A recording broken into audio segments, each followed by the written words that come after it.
Hey there, StarCraft fans! It's Falcon Paladin coming at ya with yet another edition of StarCraft 2 Legacy of the Void. Today it's going to be a Patreon cast between soO and TY. Here on Eternal Empire, bottom left-hand corner, we have the red Terran player. It is TY. And in the top right-hand corner, it is the blue Zerg player, soO. Got this replay from Wardy. If you don't follow Wardy or subscribe to him on Twitter, on YouTube, I think he's on Twitter as well, though, then you should. I'll put a link to his channel in the description. Just go ahead and go over there and hit subscribe. And thank him for allowing me to cast this replay for you guys. Overlord scouting is soO. And no proxying from TY. He is fully confident that he can beat soO without proxying. 16, 18, 17 here from soO. TY just going one Rax expand. Very safe, very standard here in the early stages of this TVZ that is going to be super duper exciting. Hit that like button if you're excited to see what soO's going to do. If you're excited to see what TY is going to do. Maybe Battlecruisers. You never know. That's why I like casting StarCraft, because you never know what it's going to be. Let's see if this is going to be a Reaper here. The timing with the gas here works out very, very nicely. And there's your 50 gas, and there's your Reaper.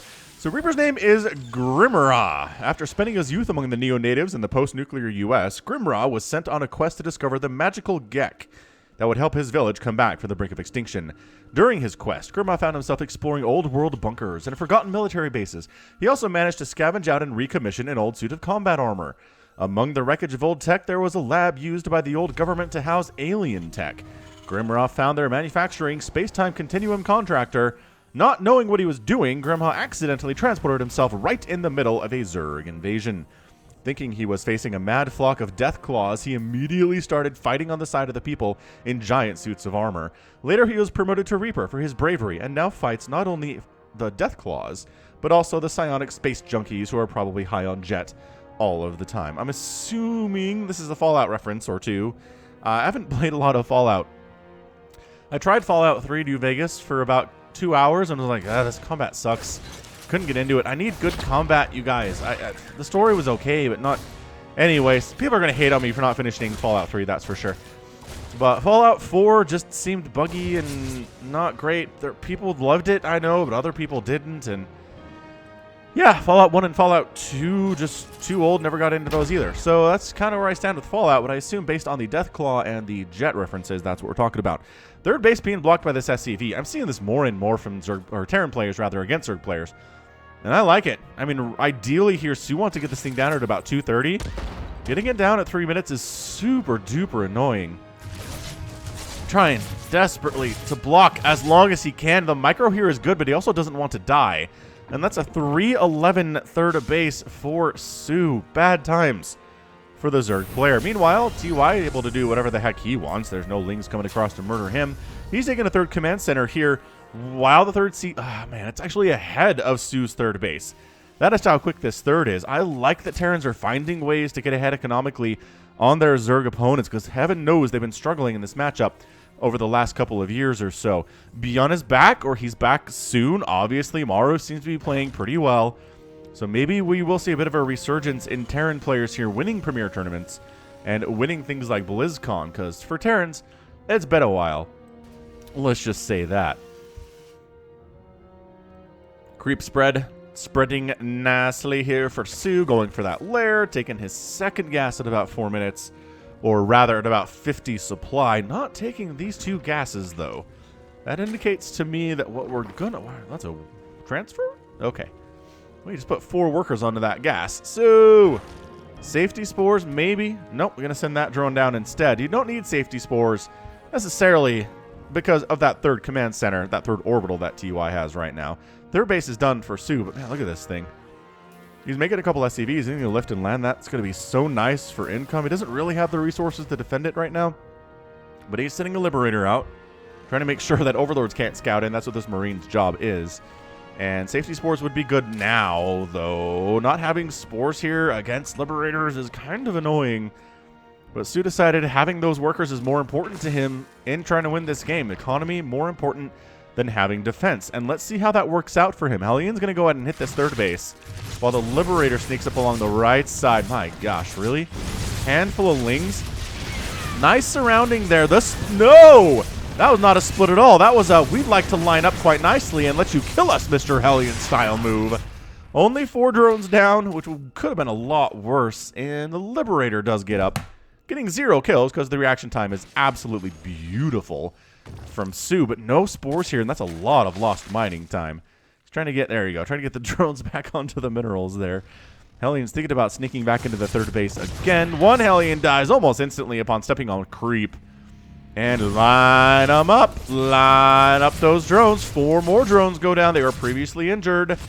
Huge deal. Overseer up here is... Why is that visible? It's not on a perch spot. There's a pair... Oh.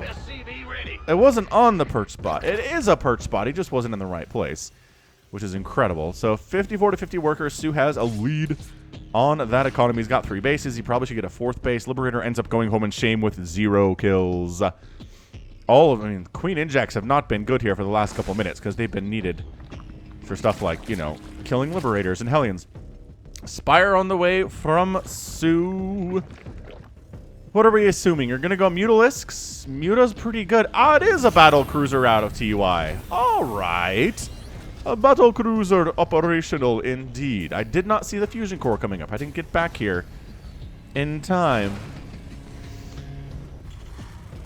Amazing. All right, so Battlecruiser out. I'm not sure. I mean, he's getting Yamato, so it's going to be more than a couple Battlecruisers, I would assume. If it's just like 1 or 2 BCs, you don't necessarily need the Yamato, but if you're going to go for a bunch of them, getting that upgrade is nice. The thing is, did that get scouted? He has no idea. So the fact that he has a Spire is actually kind of lucky for soO. He recognizes, okay, so let's get a Spire out. Going to go for some Mutalisks. Corruptors would be amazing here, though, against the BCs. One of the only things that BCs are truly afraid of in the Zerg army. One of them is Infestors with Neuroparasite, and the other one is going to be Corruptors for sure, but it's 10 Mutas in production. Mutas don't trade very well versus, Roach is hanging out here, versus those BCs, but at least they can hit them, unlike a lot of the stuff that's on the ground right now, for example, the Zerglings and the Roaches. +1 to missile attack coming in here too. Battlecruiser just cruising on in to this natural base.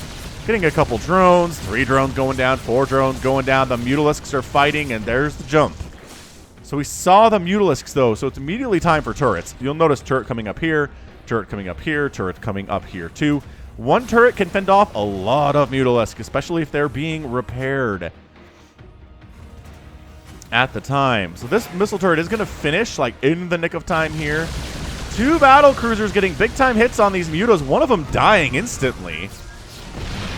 Oh, Yamato's getting big hits off, and then the missile turret saving the day there, too. These Hellions, oh yeah, Hellions got 12 drone kills there. Hot diggity dang. That is some impressive Hellion control while worrying about the Battlecruisers as well. And then deciding maybe not to go in there. 4th base is done for soO. Muta's heading on back home. Tissue regeneration is giving them some additional health, but it is a total of 21 drones down in the first 8 minutes. 3 SCVs killed. 3 SCVs killed so far by soO, which is not too abnormal. It's not really all that usual for Zerg players to be able to kill SCVs in the first 8 or 9 minutes. Maybe if they go for a Baneling style hit, they can, but then they usually just win. Man, these battles, see, look at this. Look at how fast they kill Mutas. Woo! They just don't have the armor. Mutas don't have the armor that they need to stand up against those dudes. Missile turrets coming up, trying to deal with these Mutas. There's more Mutas in production. So, I mean, we're looking at 7 total Mutas, another one on the way, lost 3 of them. So 10 total have been produced today. I'm really surprised he's not going for Corruptors. Instead of producing 15 more Mutalisks. Maybe the goal here is just to be fast and nimble and try to find places that the Terran player is not. And then wipe out missile turrets in basically one blow and see what we can do from there. soO's getting a 5th base now at the 12 o'clock position. He hasn't necessarily been ahead on economy, but this is his attempt to get there. Muta, Roach holding this Elonga Watchtower on this side of the map. It's a good place to see units coming out of the Terran side of things. TY sending Battlecruisers up the right side here too. 2 BCs, and there's only a couple Mutalisks here. Maybe just 1. 1 Mutalisk up here. I'm not sure what you're doing up here, Mr. Mutalisk. You're not going to help very much, though, friendo. Killing Queens is always nice. killing overlords is pretty good too. He doesn't get the queen, and he does get, okay, gets that queen, gets that queen. There we go. Drone's getting focused down here. Our Mutalisks picking off tanks on the other end, taking down 1 or 2 missile turrets while you're at it. Vikings also going to get sniped off. And the Battlecruisers came home because they got enough damage done, and because there's a lot of Mutalisks going after his stuff right now. Holy smokes, 9 SCVs down. All mining at the natural base has completely stopped here. Infestation pit coming in here from soO. I think soO's playing this pretty well. His Muta control has been fantastic. I'm really shocked we've not seen any Thor production at all out of TY here. He seems to think he can do this with Vikings and with Cyclones and with, obviously, the Battlecruisers, but I'm not sure I agree with that. There are a couple Liberators, which can be nice with their splash damage. Ooh, yeah, just a couple rounds there can be pretty nice. And the Mutas get chased away as long as they don't... Oh, a couple of them going down to that lock-on ability on the Cyclones. soO is expanding again, while TY is kind of been stuck on 4 bases for a little bit here. Completely on the back foot.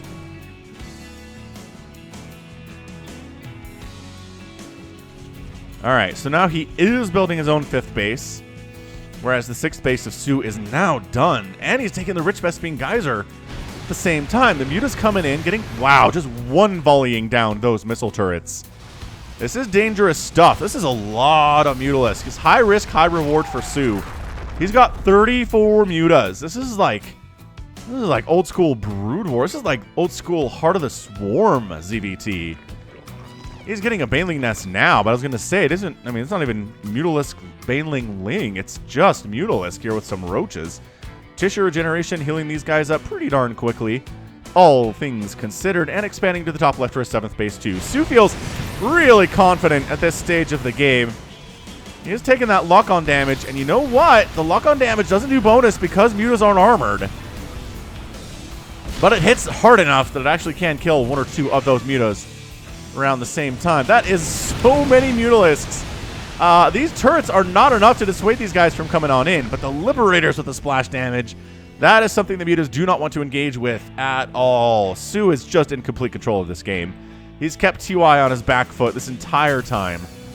The income here, if we can pull that up, was favoring TY for a second. It's definitely up to soO's favor right now. Just the sheer number of bases that he has.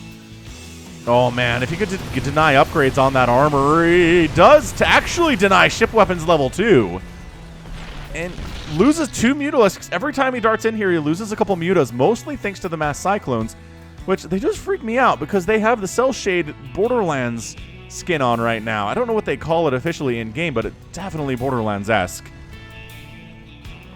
I'm not sure if it's in the intent, but it's definitely what the result is. Battlecruisers, operational, Mutalisks, chasing after these BCs. They get a couple drones, lose some SCVs in the process. This has been a bloodbath for workers today, and I'm surprised he didn't Yamato jump there. I kind of feel like just... Does he have Yamato is the question. He does have Yamato. Could have taken down at least 2 of the Mutalisks. You know, just whittling down their numbers bit by bit here. Seems like a pretty decent idea. Making more Liberators. Not having that +2 flyer, +2 air weapons is going to be a problem for TY here. He really wanted that. Going for the building armor upgrade. Mutalisks trying to deal with... No. Too many Cyclones. The Cyclones doing better as they keep getting bigger in number here. The Viking DPS is just adding to the whole thing. And every time the Mutas are running away and taking damage, that's huge for TY. soO's trying to take an 8th base, but no, says this little Racecar Mech army with some tank support. That's not going to happen. Might as well kill some creep tumors while we're over here. Maybe slow down soO's influence on this side of the map. soO is annoyed by this, but he's still up in total base count, although TY just took this one. You know what? The Mutas actually, in these numbers, it's not a cost for cost kind of a thing here, but sure. Not cost efficient. Oh, the splits. The pre-splits are pretty good. The parasitic bombs tossed down. Also pretty nice. Guess who's getting chitinous plating, though? soO is. He's going for Ultralisks, which I don't think I've seen Ultralisks tried against this Racecar Mech style. Let's see if it works. Let's see if it works here. Giving him anabolic synthesis. Yep, there we go. Going for the speed for those Ultras. Getting +2/+2 for them, too. Chitinous plating is done. This is a really interesting game. I'm super mega enjoying it right now. Baneling's on the way. They're going to have +2/+2 in a second here. So base count is 1, 2, 3, 4, 5, 6 for TY. 1, 2, 3, 4, 5, 6, 7 technically for soO. But I would say at this level of bases, it's not really as much of an advantage as you would think for soO. So jumping on a few of these tanks, wiping them out, okay. Ling's rolling into the natural base is probably more annoying. Ling's getting into the main base. Nope. Tank fire shut that down right quick. So 3 SCVs died, a few tanks died, and a couple supply depots. Not sure TY actually cares about any of those things going down. Income still favoring soO over the last couple of minutes here. 6 Ultralisks in production. Their 2-2 is coming in right now. The Racecar Mech is killing tumors like it's going out of style. And this 7th base of soO's is going to go down. It's just too much damage output here on the Hellbats and on the Cyclones. The Mutas decide to show up and wipe out what is remaining of this army, because everybody else went back the other way for some reason, leaving everybody here to die. Perhaps they knew the Mutas were coming, and they didn't want everyone to die, so let's just lose a few units. How's that sound? But the number of hatches killed today is actually not bad, with 2 hatches down, and I think maybe 1 canceled, if I remember correctly. Taking the bottom right-hand base, TY. This is such a good match. These players are at just the top of their game right now. They're killing each other's bases, killing each other's SCVs. The Mutas are everywhere. They're bringing their Vipers with them to parasitic bomb as necessary. But check this out, Thors. See what I'm talking about? Thor anti-air. That splash damage versus Mutas, pretty good.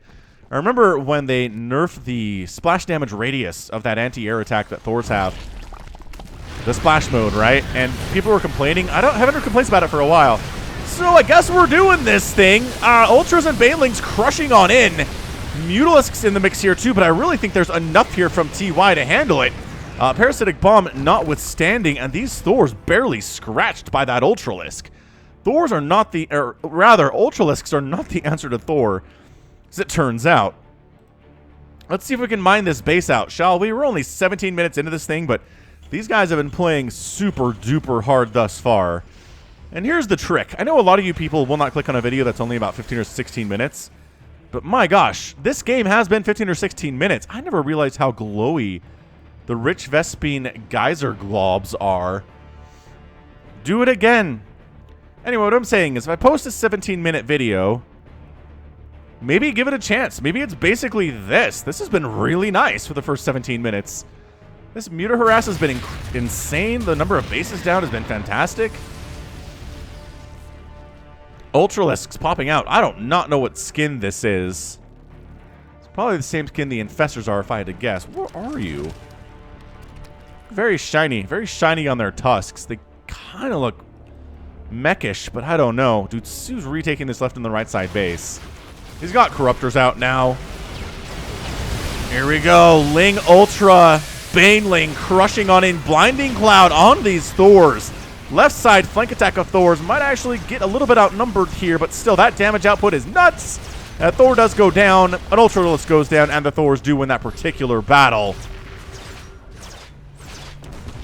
Nom. Ultra with 3 kills, trundles on back to the safety of the creep, the relative safety thereof.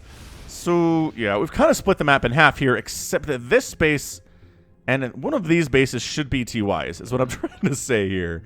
And soO is taking both of them. So he's going to have an advantage in income. But again, the cost efficiency of TY should be really without question, considering he's got the tanks and the Thors and whatnot. They do tend to hit above their pay level just a little bit. Did he wait for that to finish and now he's going to kill it?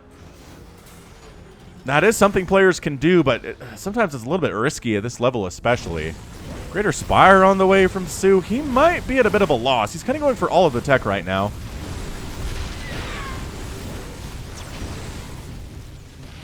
Corruptor is trying to find the Liberators so the Ultras are more effective. Doesn't sound that Ultralisks make. Just Banelings exploding. Corruptors are still here to wipe out the Liberators as they are necessary. Ooh, we got Neural Parasite on the Thors, so they're killing each other the whole time. That is a beautiful play from soO. Attacking face first into a bit of a choke here is soO. That's how he feels like this game needs to go right now. And you know what? It's 121 to 40 army supply, and that might be it. soO may have broken through finally. After trying about 2 or 3 times in the last 5 minutes, it looks like maybe he has. There are billion Zerglings on the way. Here they are. There are some Infestors and Ultralisks on the way. Ling's just cruising in from different areas across the map here. Do they have the 3-3? They do have the 3-3. Do they have the adrenal glands? Surprisingly, no for some reason. But I think that's it. 17 SCVs down. Production facilities for TY are out. It's 193 to 118 total supply here. Hellions are trying to deal with the Lings, trying to bring Liberators in and deal with the Ultralisks. Somehow soO is retreating here. I really thought for sure that was him winning the game, but soO decides it's time to pull on back. Maybe reconsolidate his forces, maybe get a few more Banelings. We'll make 9 of those. That seems reasonable. Resources lost here, 31,000 for soO and 36,000 for TY. That's not a good number for a Terran player if you're trying to win a TVZ here. The tanks firing. The Hellions are trying to buffer as well as they can without taking direct hits from the Ultralisks, which is kind of tricky stuff.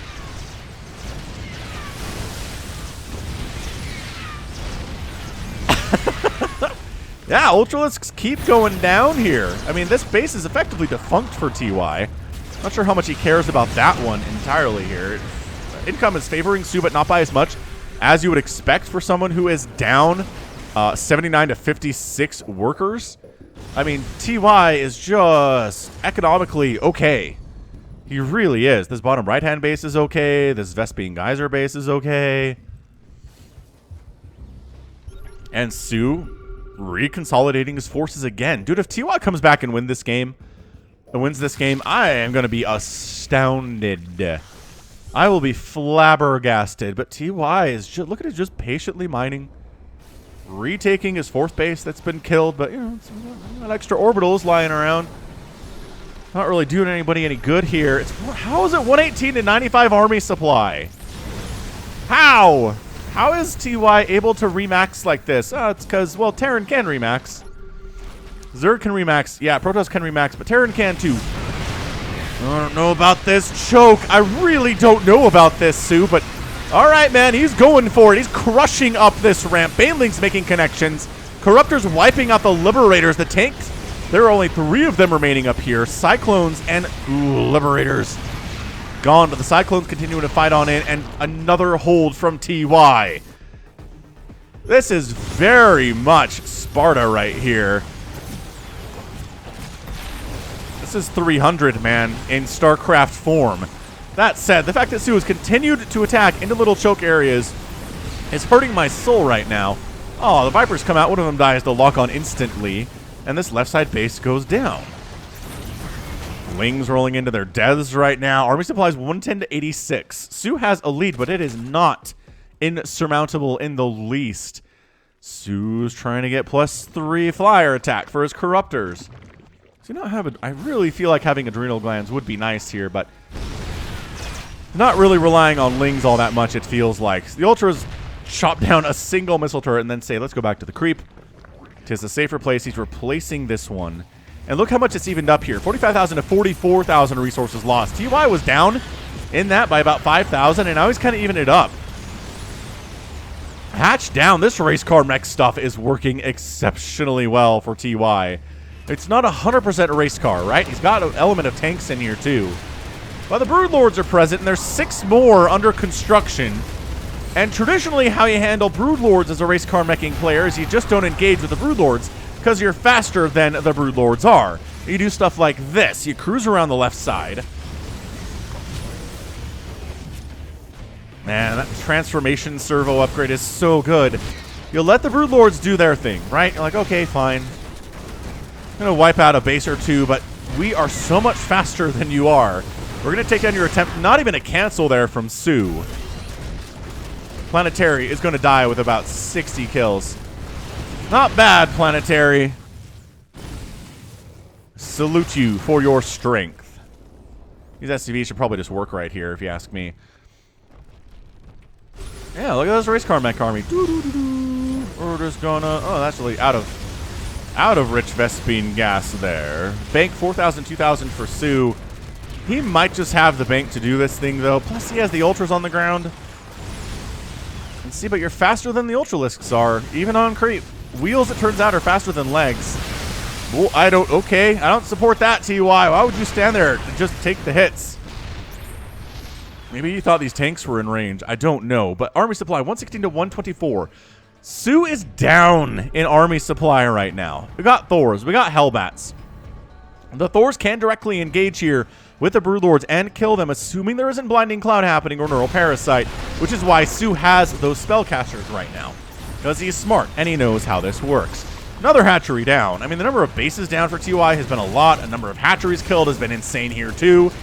This game might just get an epic tag just for being completely nuts and out of the ordinary.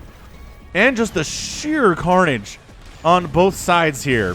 Look, 50,000 resources lost for both players is not something you see every day on the channel.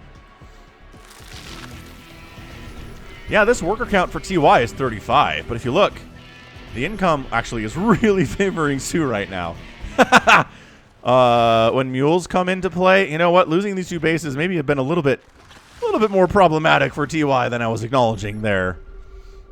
Really wants to land an orbital on this left side base and take as many resources as he can from it.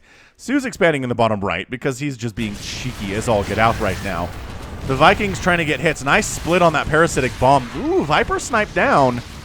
I don't know. Corruptor's kind of getting one shot by these +3 air Vikings. Not bad. This is getting a little bit desperate for income, you guys.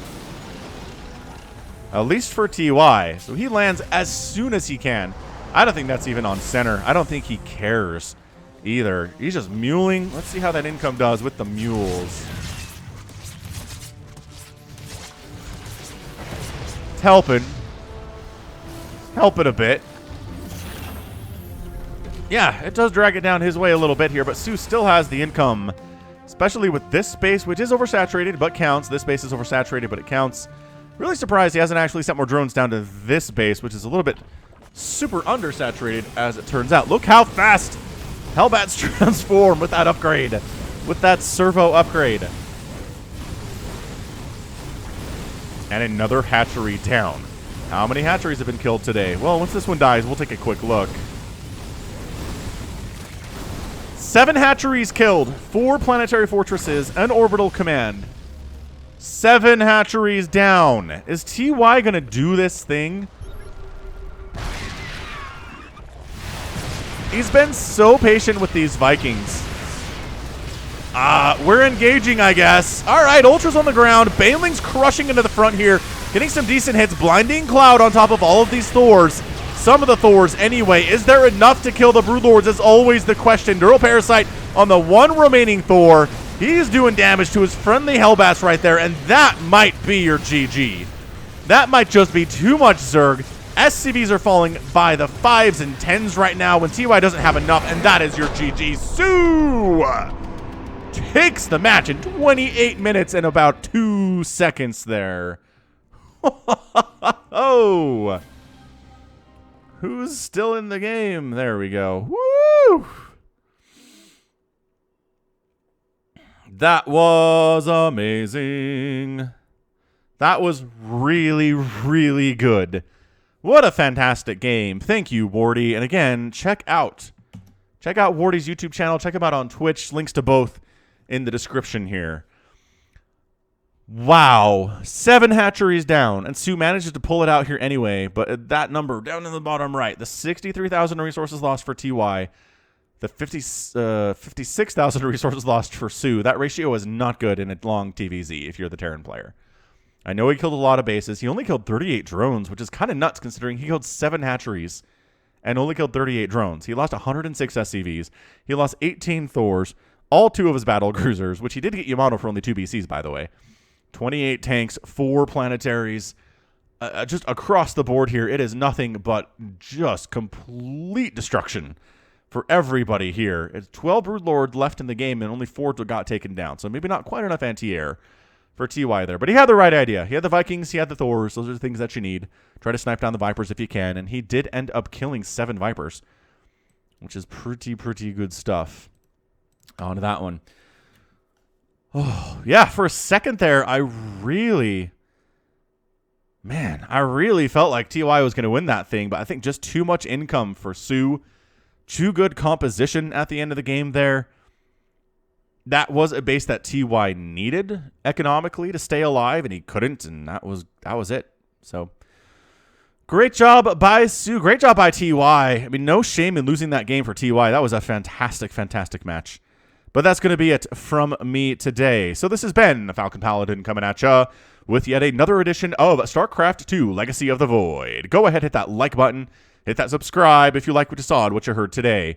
You could also catch me on Twitter, Facebook, Patreon, and Twitch, all at /Falcon Paladin. And until next time, as always, thank you so much for watching, and you take care of yourself.